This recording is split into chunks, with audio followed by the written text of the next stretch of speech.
Man, what a show it was. What a show it was. Ladies and gentlemen, do not adjust your set. I'm Hitman Cos. Welcome, one and all, to your official review for, for Halloween Havoc and also predictions for Crown Jewel. Yes. Yeah. And of course, I'm not alone in this endeavor. Please welcome, as always, the humble man, Gary. Gary, welcome to the contracts. Yo, what's good? My man calls Peyton. Ain't shit, man. Ready to get into this? Yo.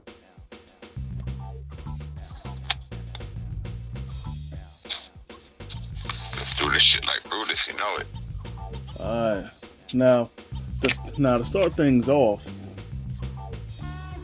we had Tony D'Angelo versus Obafemi in a tables, ladders, and scares match for the NXT North American title. Right. Now,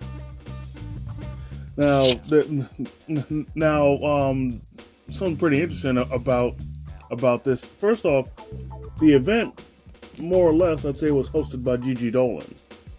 At least she gave the intro. Then second off, the Mike Rome, the announcer, was dressed as Beetlejuice. Right. Then another thing, old boy Mike Rome didn't even get a chance to finish his announcement, announcing the challenger and the champion before Tony started wailing on Obafemi. Right. And even though, that's great. Yep, and even though he had a good flurry, Obafemi still asserted his dominance. Right. And then, if you guys watched NXT,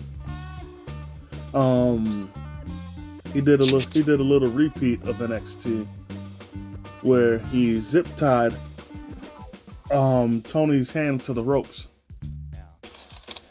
Even though I think on NXT he handcuffed him, but either way, his arms were restrained. Right. Then that's when he started to walk towards Adriana Rizzo. Now, in my opinion, she shouldn't have looked scared. What I think they should have had her do was that they should have had her stand her ground and get up in his face like how Rhea Ripley would. Only reason why I say this is just because the whole tough mob thing that they got going, and how she wouldn't take shit from anybody in the family. So I think this should be one and the same. Right. But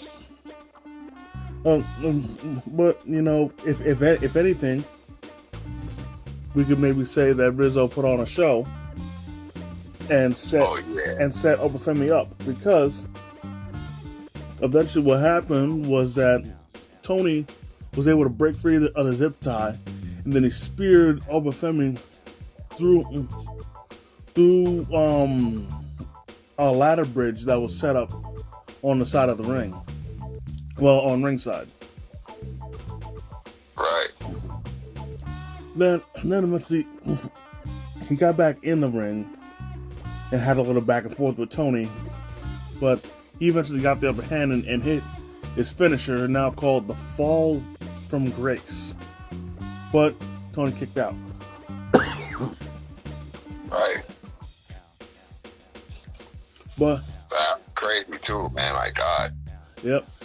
And Oba made one of the biggest mistakes you could ever make in a match that has no DQ, and as he took his back, he turned his back on everybody.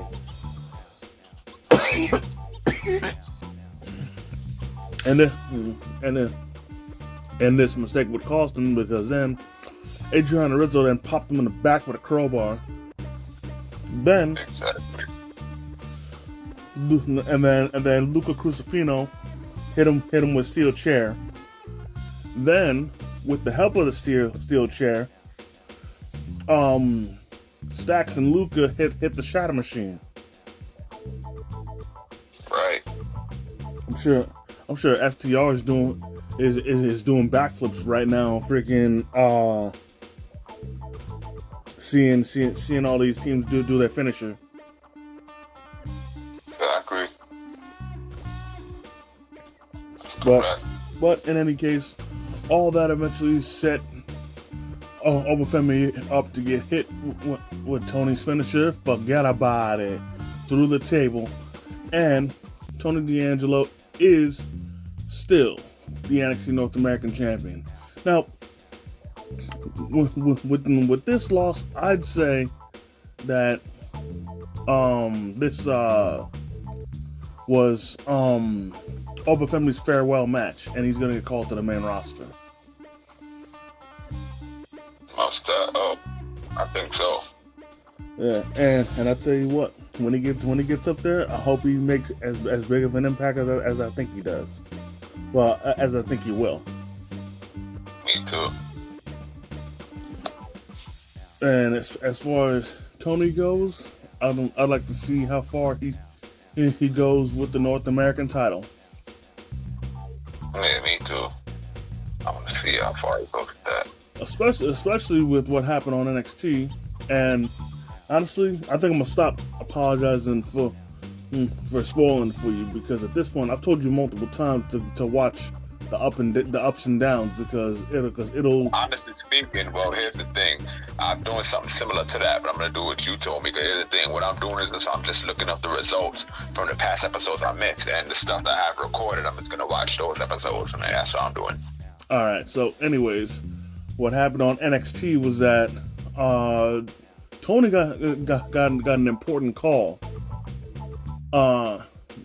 That because he was talking. I think he was talking to Rizzo, and then Stacks and Luca pulled up, told him that this call was very important, and the voice sounded familiar, but according to the commentary, and especially considering that NXT is going to be in the ECW arena this Wednesday, not Tuesday, Wednesday. Election. Yeah. Apparently that was Nunzio on the other end. Or better yet, since we're talking ECW, that was Little Guido on the other end. And if that's the case, I think Tony might be getting a call, might be getting a meeting from the FBI. Oh shit. Yeah, you know what FBI I'm talking about, right? Hell yeah, not an Italian. Nah, I'm kidding. I'm curious if it's gonna be Little Guido, Tony Mama Luke, and Big Vito, or if they're gonna have Big Guido there or something. With them, because of course Little Guido's gonna be there. All right. But we're gonna see who's gonna be with them. Right. I just hope it's nothing bad. But to be fair, Little Guido didn't sound too happy. Oh wow. But hopefully it all turns out good. Right. Correct. Anyways, moving on, the next match we had Cora Jade and Roxanne Perez versus Julia and Stephanie Vaquer. Right. I can't front. This tag match was pretty good. You know what I'm saying? Oh yeah, it was. This definitely helped open my eyes to the skill that both Stephanie and Julia possess. You know, it helped me get a proper taste of the skill that they bring to the ring. You know, and I'm definitely eager to see what they'll bring to the game moving forward. Right, most stuff. Anyways, when it came to the match, Julia hit Roxanne with a super double underhook suplex. Then upon landing, Stephanie hit a corkscrew moonsault or spiral tap for the win. And funny enough, when it comes to the spiral tap, Stephanie actually went on record saying that the Performance Center actually helped her get the spiral tap down pat. Right. So I'll tell you what, anybody that makes any criticism towards people that get trained in the Performance Center, you know, that right there just shows that the niggas in the Performance Center know what they're talking about, and they definitely help get their superstars right. Right. You know what I'm saying? Exactly. That's it, crazy. Yep. Nah. And then, you know, as if things weren't already crazy enough, the cat Delta, now known as Zarya, made an appearance, and I found, and you know, there was something very familiar that I was listening, like when I was listening to her theme play. There was something very familiar about it. And then, and then as the song continued to play, you know, it started to get more familiar. That's when I realized that for those of you that remember when Karrion Kross was Killer Kross in TNA, that was his theme. Right. Yeah, Zarya's theme is Killer Kross's theme. Correct. So, you know, so there's that. Right, most definitely. Yeah.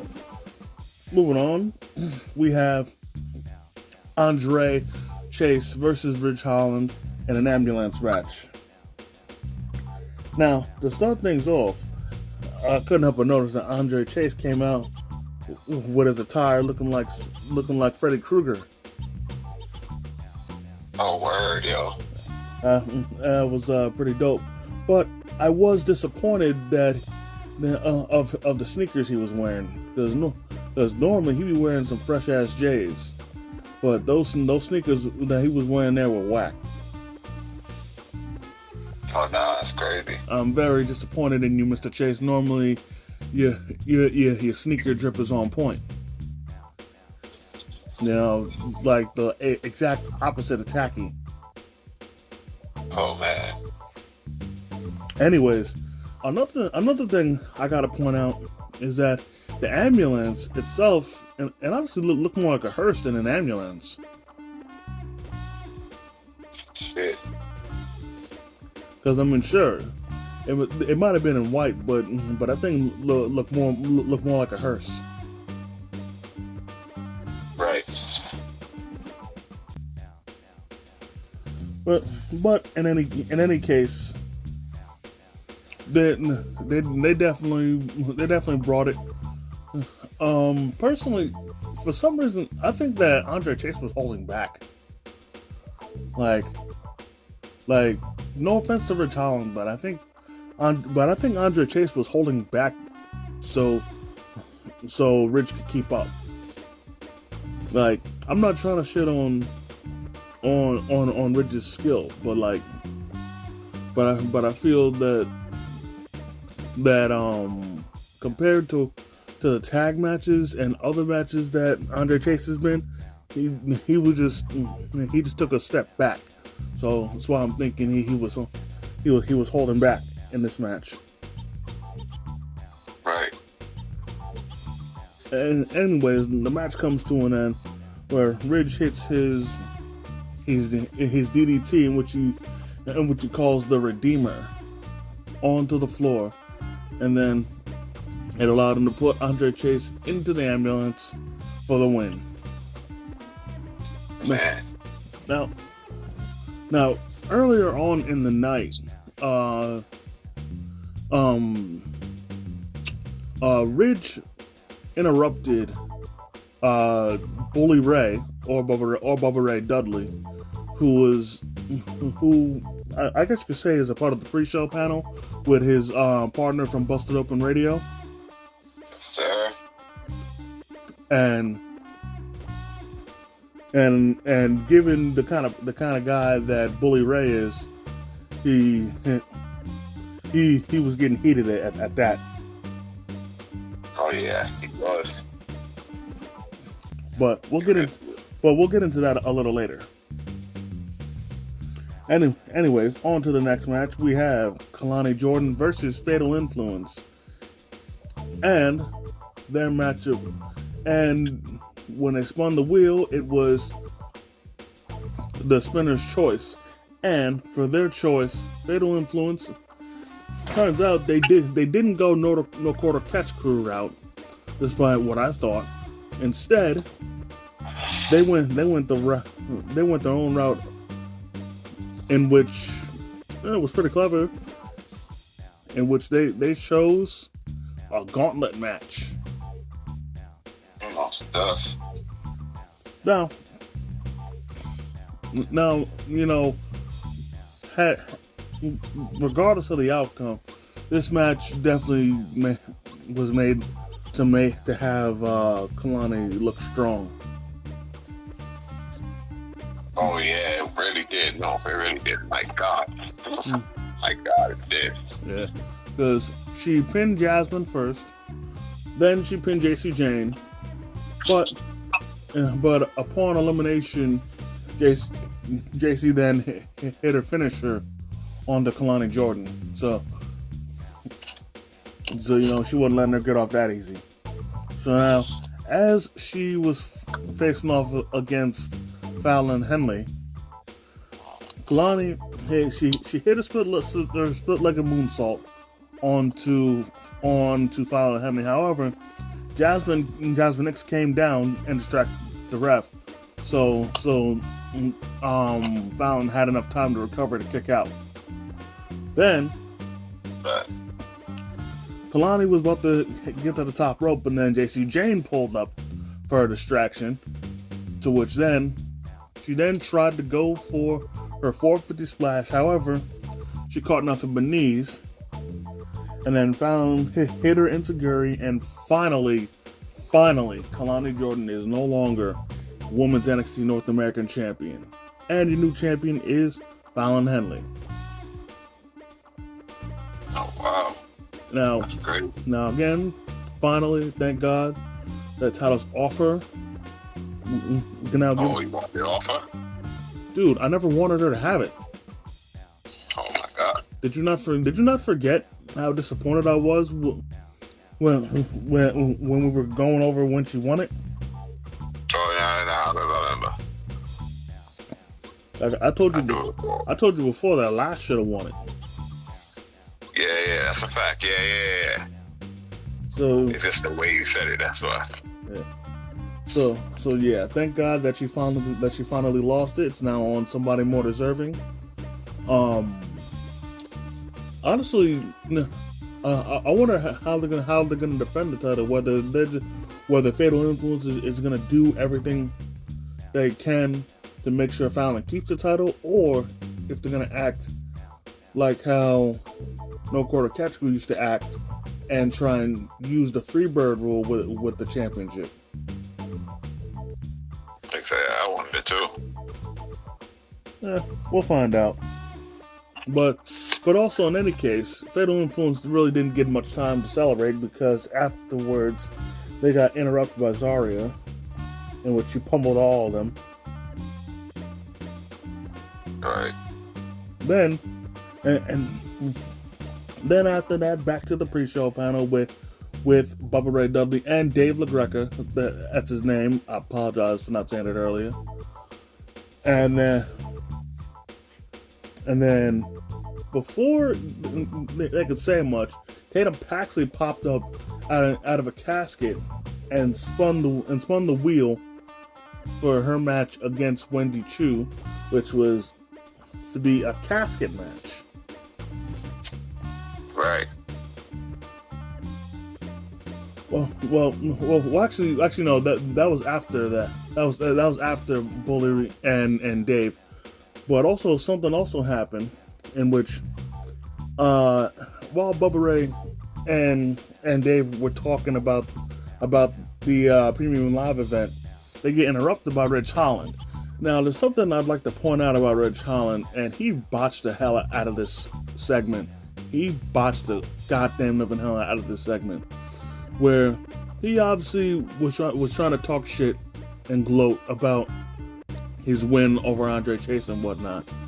But there's one thing that he forgot to do that honestly I expect a fucking rookie to forget to do.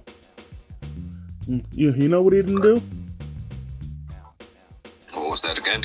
He didn't hold the microphone to his fucking mouth, so you couldn't hear what the fuck he said. Right. Like, dude, how do you make such a fucking rookie mistake? Like this the kind of shit I expect niggas that are on the independent circuit to be doing. No offense to niggas like that. I expect a rookie in the independent circuit to be doing shit like that. I got you. Like that shit was embarrassing. This dude was talking all that shit, but we couldn't hear a damn thing he said. Like, come on, bro. Nah, facts. That's crazy.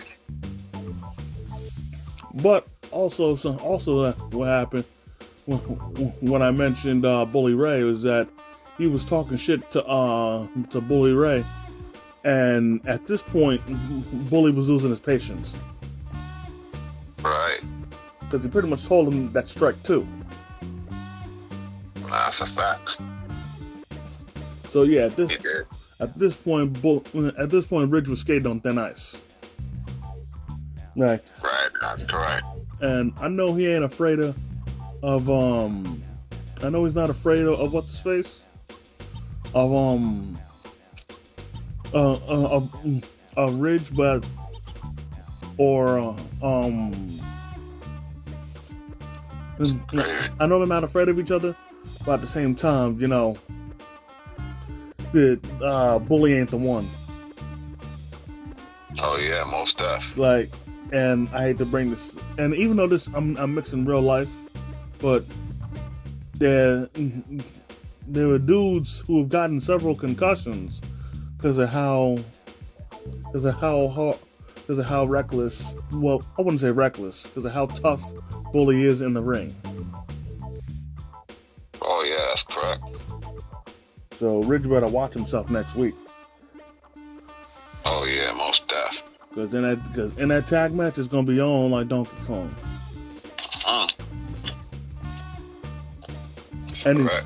Anyways, on to the main event. We had Trick Williams defending the NXT title against Ethan Page, and Trick was just like Willy Wonka. That's a fact, yo. And the matches, oh yeah. But since we're talking Willy Wonka, Trick should know, or at least Trick should be telling Lash Legend that, you know, chocolate melts in your mouth, not in your hand. Right. Anyways. Exactly. Anyways, on to the match. Before we get on to the match, I gotta say, Ethan had me dying with what he said, because this dude went up to Big Joseph, told him that he looks like a dumbass, and then if that wasn't funny enough, this dude, freaking Booker T, was laughing at him. Oh yeah. Yo, I was fucking rolling at that. Oh my god. Yo. Like first off, I got caught off guard when he's like you like a dumbass. And then that's funny. And the thing is, he said it. I think he said it twice. That's when, and I caught it the second time. And then and then I saw Booker T in the corner laughing. No, yo, oh my, yo, oh my God, oh God, I was dying. I was dying. Like, hilarious. Like, yo, I was in stitches on something serious. Oh my God. But you know, to be fair, I really couldn't criticize Vic because he was wearing a jack-o'-lantern suit, you know, for the occasion. But even still, you know, hey, homie had me laughing. Yeah, funny.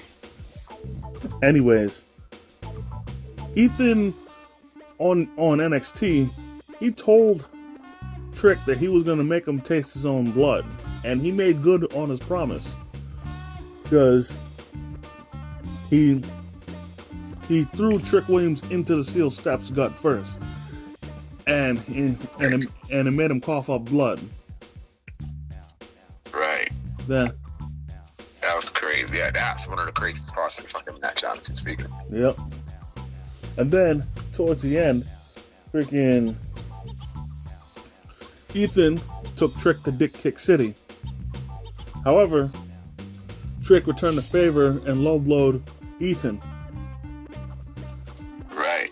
And then later on, Trick hit the trick shot, and Trick Williams is still your NXT champion. And I couldn't help but notice after the match, old boy Ridge Holland attacked Trick, to which then Ethan double teamed Trick with him. That is until Bubba made the save. And right. and if you want my guess, I'd say that was strike 3. Right. Which is why the tag match is gonna happen on NXT this week. Right. Well, that and that and Ridge kept pushing Bully's buttons. Right. Correct. But what was your take on the pay-per-view? My take on the pay-per-view was it was good. Yeah, it was good. I was really feeling it, to be honest. You know, and yeah. I'll be honest, the main event, even though the first half had me laughing mainly because of Ethan Page, it was still great. And I'll be honest, I didn't expect for Trick to return the favor when he got taken to Dick Kick City. Oh yeah. But hey, you know, it was no DQ, so you know. Right. Almost definitely. Yep. But we're done with one pay-per-view, on to the next, where we will now get to Crown Jewel. Oh yeah. Now to start things off, we have Tacky versus Bronson Reed. Yup. I'll be honest. Personally, I like both of them, but it really shouldn't matter who wins. But honestly, given the fact that Tacky's done almost everything that there is to do in this business, that's why I say Bronson Reed should win this match. Especially since, like, Bronson is finally getting the push that he deserves, and he's being made to look as strong as he should have always been looking. Right. I got you. I want this matchup is going to be good. What's happening between them and this rivalry is good. I want either one to win. I hope it's a good mismatch. This match should be crazy, honestly. Yeah. And the thing is, for me, the biggest thing is that, again, Tacky's done almost everything in his business. And for me, I feel that Tacky winning this match does nothing for him. I got you. And for Bronson, he would have everything to lose in this match. Because if he loses this match, in my opinion, that kills all the momentum that he's built. Right. That's a fact. And for Tacky, again, he doesn't need this win. So like, win or lose, this won't hurt him. Right. Moving on. That's right. We have Randy Orton versus Kevin Owens. Now, this is pretty personal, you know. KO felt that Orton turned on him because of him siding with Cody when it came to Cody's beef with the bloodline. Right. And I know, and mainly because we both saw SmackDown, you saw that KO, you know, I think he feels he's the victim in all this, despite what he's done. Right. Speaking, I knew sooner or later when this is gonna happen, and it's so great seeing Kevin Owens for heel again. Any diehard, me and you will both agree on that, my man. Any diehard wrestling fan along with us will agree to that, my man. Yeah. He's more better. He's good as a face and a heel, but he's more better as a heel than a face. He's great as a heel. Yeah, and especially the promos he gave shows how diabolical he can be. Hell yeah. And don't get me wrong, like you said, he's great, heel or face. But you know, his best work comes as a heel. Hell yeah. But, hell yeah. And especially with how much Triple H warned Orton to be careful in this match, it's really, in my opinion, like without even actions, it's making Kevin Owens look more dangerous. And you know, it really takes a whole lot, in my opinion, to make somebody look dangerous without them being in a match, because he hasn't been on SmackDown in a few weeks, not counting this show, you know, and him sneaking up on Orton and Rhodes. Exactly. But still, with the way with the promos he was cutting, and the way Triple H described him, it made him look like a very big threat. So I'm definitely looking forward to seeing how this match plays out. And keep in mind, this is a regular singles match, so you know it's not really, you know, so it's not like he can get that crazy, but who knows? Right. Between Randy Orton and Kevin Owens, I don't know who will win that. I mean, I want either one to win. It could be another crazy match too. I don't know who's gonna win that. Man, your guess is as good as mine, man. Like this is a real toss-up. Like, part of me is thinking it's gonna be KO, just again by the way he's been made to look. But again, I don't know. Me either. Anyways, moving on. We have LA Knight defending the U.S. title against Andrade and Carmelo Hayes. Now, sorry. No, go ahead. That's gonna be a good ass match, but I wonder who's gonna win. Man, for me, this is finally Melo's time. This will be Sorry. No, go ahead. I ain't gonna debate you there, yo. I want either my boy LA Knight to win or my boy Melo to win. My boy, and I always said, yo, I wanted to come time when he got to go for the belt against LA Knight or whatever, or ask for the triple threat one-on-one. Triple threat don't even matter. So if my boy Melo take that, I'll be more than happy. Yep. And for the longest, he wasn't being booked as good as he should have been on SmackDown, but his recent series with Andrade has reestablished him, and and finally he in my opinion is ready to take that next step. Right. And if anybody can do it, it is Melo, because he is him. He is him, and Melo don't miss. That's right. He's gonna shoot his shot here. It's gonna go in swish. That's it, and he will be the new United States champion. That's a fact. Now, moving on, we have Jade Cargill and Bianca Belair defending the women's tag titles against Damage Control, Metaphor, and Chelsea Green and Piper Niven. Oh yeah.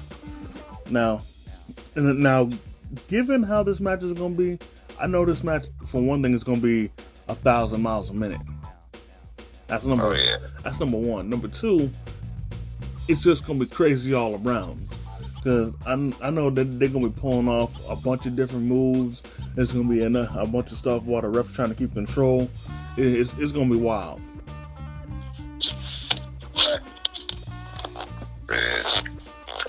Yeah.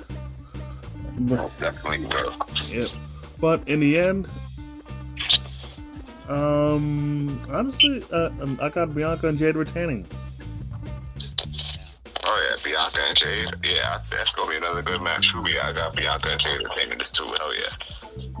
But I tell you what, I would not have a problem if Metaphor won it. But considering that they're still partially on NXT, I don't think they will.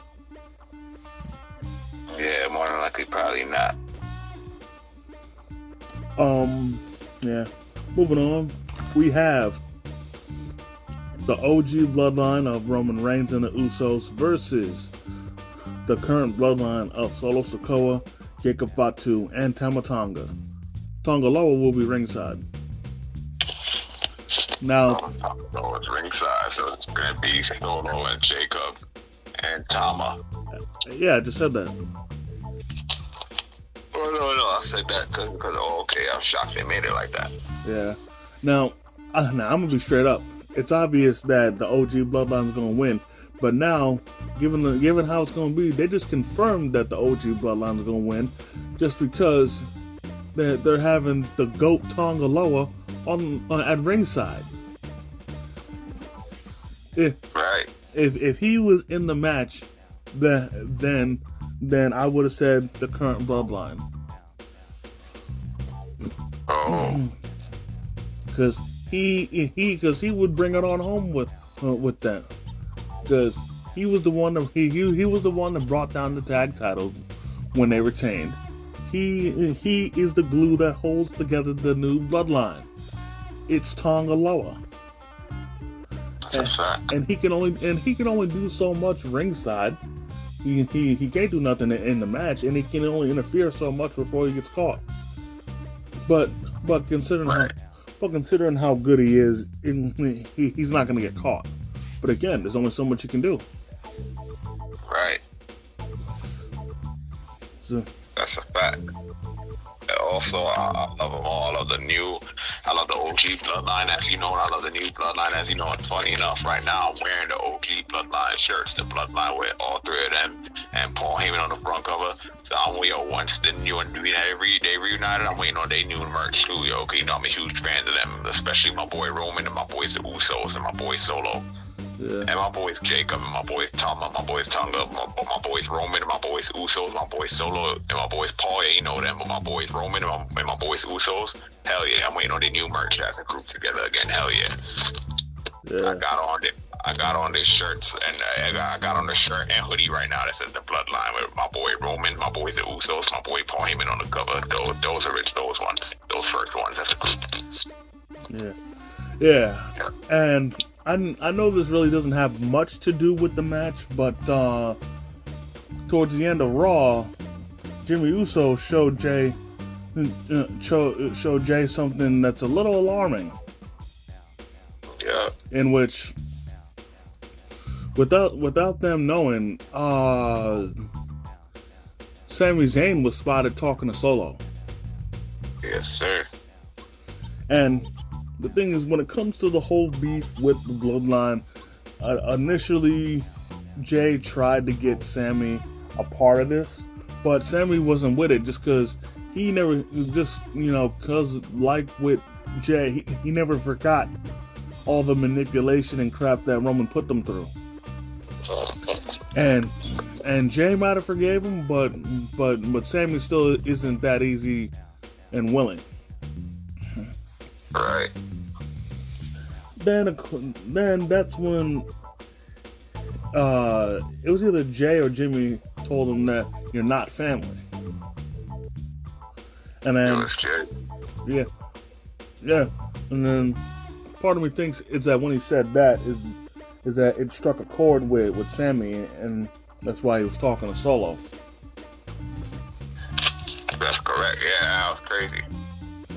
But I can only wonder what they were talking about, because now obviously it wasn't anything bad because they were being cordial. Right. So it really makes you wonder. Oh yeah, for me too. But who knows? All might be answered on Raw, but I don't know. But I know this match is definitely gonna be crazy. And honestly, I think there needs to be a ref bump in this match. I think it might happen. But honestly, if there's a ref bump, part of me thinks that Sami might come down and screw over the OG Bloodline. Possibly, or maybe Paul Heyman's gonna return. Because what I'm thinking is that if Tonga Loa gets taken out, then Sami Zayn is gonna come by, pop Roman with the haluva kick, and that's gonna cost him the match. Right. But it's not gonna be an accident. He's gonna hit him with the haluva kick on purpose. Right. Honestly, I'm shaking with anticipation. Jesus. Just thinking about what might happen. Me too, man. For real. Anyways, moving on, we have Liv Morgan versus Nia Jax for the Women's Crown Jewel Championship. Now, I'm not gonna mince words. I got Nia winning it straight up. Yeah, honestly speaking, I wonder who's gonna win, but I think Nia winning this shit too. Yeah, and sure, Raquel Rodriguez might be ringside, but she ain't gonna be no problem. I got Nia winning this hands down, and I might not have said it before, but I'm gonna be straight up. I'm still not a fan of Liv Morgan, and literally because of how much I like the Judgment Day, Dominic Mysterio is literally the only reason why I'm tolerating her. Like, straight up, Dominic Mysterio is the only reason why I'm tolerating Liv. I got you. But since we're on the subject of the match, little bit of interesting stuff happened on SmackDown where Tiffany Stratton pulled a Drew McIntyre and told them ahead of time that she's cashing in during the match. Well, at Crown Jewel. That's correct. Now, there's several things she didn't say. One is that who she's cashing in on. Two, when she's cashing in. You know what I'm saying? Exactly. And then I also thought it was funny that she actually tried to make a pass at Dominic. And she was like, I could use some dirty in my life. And thinking, I was like, hey, yo, Dom, upgrade yourself, man. That's an upgrade. Leave Liv, go to her. Go to Tiffany. Exactly. That's good. But also, Nia's not exactly safe, because even though backstage she might have said that she only said it as a distraction, I don't believe her. I personally believe that she might cash in on either Nia or Liv. That's a fact. I think she's gonna cash in on Nia. Because she also said that they both been pissing her off recently. Right. And with Nia, I can understand because she's been pretty abusive towards her. Exactly. That's why I said I'm more serious doing it to Nia. Yeah. And as much as I'm enjoying Nia's reign, and I hope she keeps it for as long as possible, you know, it would make more sense for her to lose it to Tiffany. But part of me thinks that they're gonna have Liv drop it, just because with stuff that we're gonna mention later on, you know, Liv really doesn't have that many opponents to face right now. Right. So, you know, so it's going to give her another opponent, even though she's not going to be the champion. Exactly. Now, moving on, we have what I think will be the main event if the 6-man tag match isn't the main event, and that is Gunther versus Cody Rhodes for the men's Crown Jewel Championship. Right. Now, I don't care what anybody says. I got Gunther winning this. Honestly speaking, it's going to be a tough match. I wonder who will win.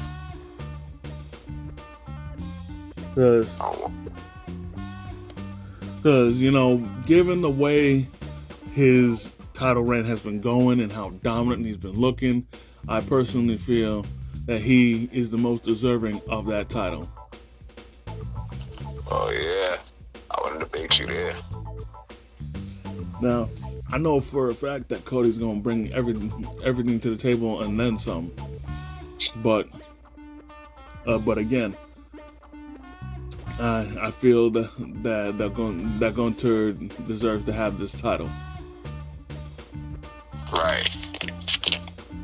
And since we're on the subject of the championship itself, Triple H has mentioned that when it comes to both champions being crowned, they won't be carrying the championship around. Instead, they'll be holding a ring around, like a championship ring that sports teams wear after they win a championship. Correct. And I like to see how the ring looks. Oh yeah, me too, man. And I tell you, if it's anything like how the Crown Jewel Championships look, I know it's gonna be looking dope as hell. Oh yeah, most def. Now since now that we got both pay-per-views out the way, there is something that we need. There's some stuff we need to bring up. First off, the injury bug has gone to attack people again, and unfortunately, its latest victim is Rhea Ripley. That's right. For those of y'all that don't know, Rhea Ripley, I think she broke her orbital bone. Oh yeah. And all the signs are pointing to that she apparently did it to herself. Right. And where most people are getting is that when she headbutted Raquel Rodriguez when they fought, is when she suffered the injury. And obviously, when she got beat down on NXT, they wrote her. No, she got beat down at Halloween Havoc. We forgot to mention that. But yeah, with her getting beat down, I'd say that no, it was on NXT. My bad. But either way, You know, it was done to write her off TV. That's correct. And look at, I'm not one to tell people to change up their wrestling style, and I certainly don't want Rhea to do so, but she's gotta be more careful. And I'm not talking about being careful with her opponent. She needs to be careful with herself.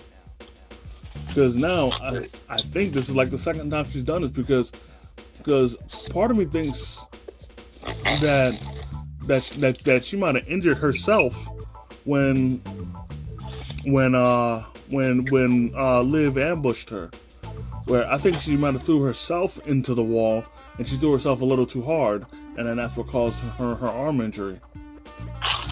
Right. And in this case, you know, she did a headbutt, but didn't aim it right, and then that's what caused the injury. But either way, you know, this is going to take Rhea off TV, and unless what I think will happen at Crown Jewel happens, you know, that's another opponent that Liv won't have. Right, exactly. No. That's crazy too, man. My God. Yeah. And then rumor have it, I read that this storyline injury is just bringing her off for whatever. She's supposed to come back and win the Rumble and go after Liv. Well, if that's the case, then hey, you know, right. I'm with that too. Me too. And you know, there's something else I gotta mention, in which Liv said that she's now the greatest women's world champion ever. Bitch, no, you're not. Not even close. Not even close. Not when Rhea Ripley's had that title. Fuck out of here. Oh, and also the orbital injuries was legitimate. Shit. So yeah, she's gonna be out for like a short while, but considering where we're at, yeah, she's probably gonna come back at the Rumble. Granted that the orbital injury isn't too bad. Facts. But she'll be alright. Yeah, she will. Because I mean, you know. Actually, no. I'm not gonna make that comparison because it's two different ages. Never mind. Right. Now, with the last subject matter, this is something that honestly was a spur of the moment. It happened last second, and it's also pissed me off. It's now that time of year where WWE is now giving people the boot. Right. And to start things off, Tegan Knox, Indy Hartwell, and of all people, Baron Corbin have gotten the boot. Now, for Tegan Knox, for anyone that's a fan of her, I'm sorry. I'm not losing sleep over her getting released, because she wasn't on TV for God knows how long, through no fault of her own. Through not much fault of her own, but at the same time, she had glass knees. I'm sorry to say, because you know, I hate to say it like that, but it's the truth. Because no matter how many times, you know, a storyline was being started for her. Or they try to get something going for her, or make a small push or something, she always got injured. Exactly. And you know, when a person gets injured, you know, there's only so much that you know, that can be done. Like, if it's like, you know, one injury, you know, take time off, come back, and, you know, maybe pick up where you left off, or something new can be started.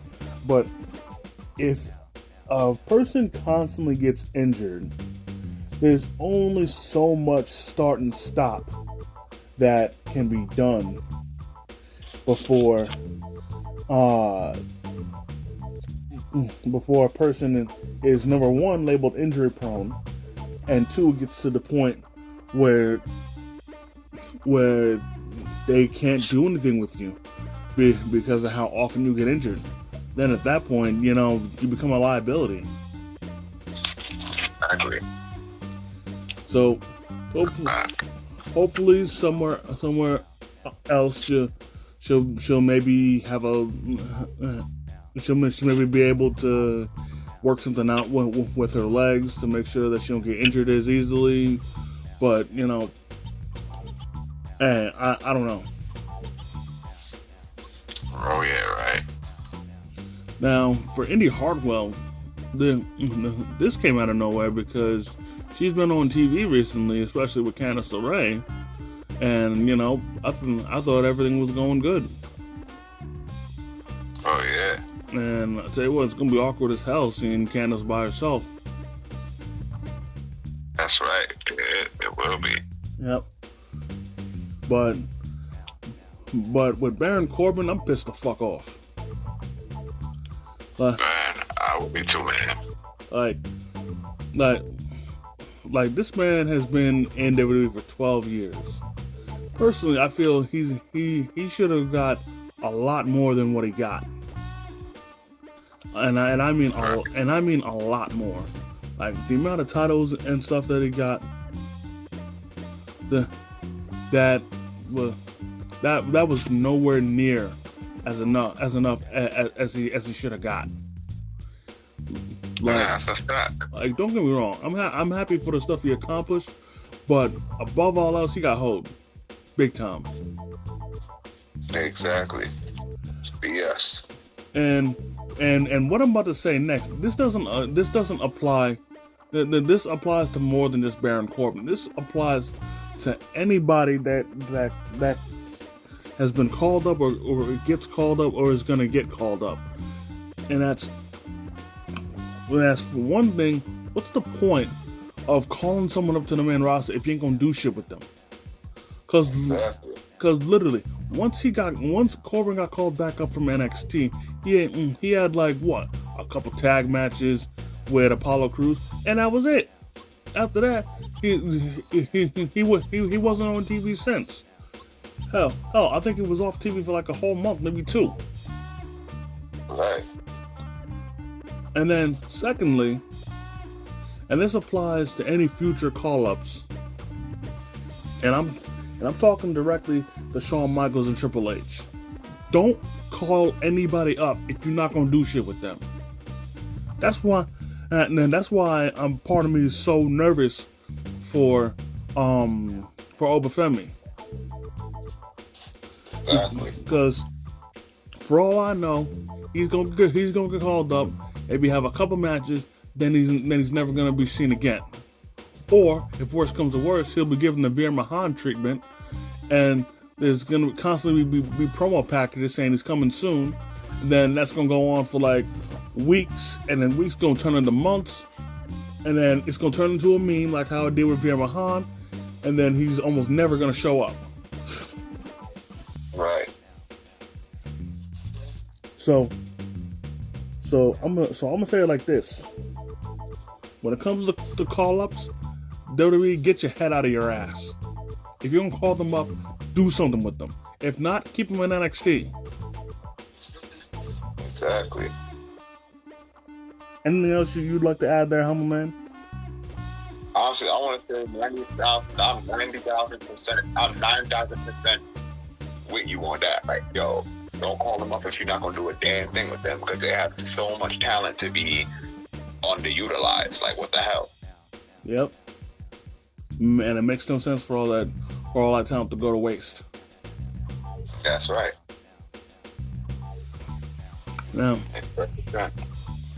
so now with that being said, that's gonna do it for this episode, ladies and gentlemen. I want to thank each and every one of y'all for taking the time out of your busy schedule to come and chill with your boys.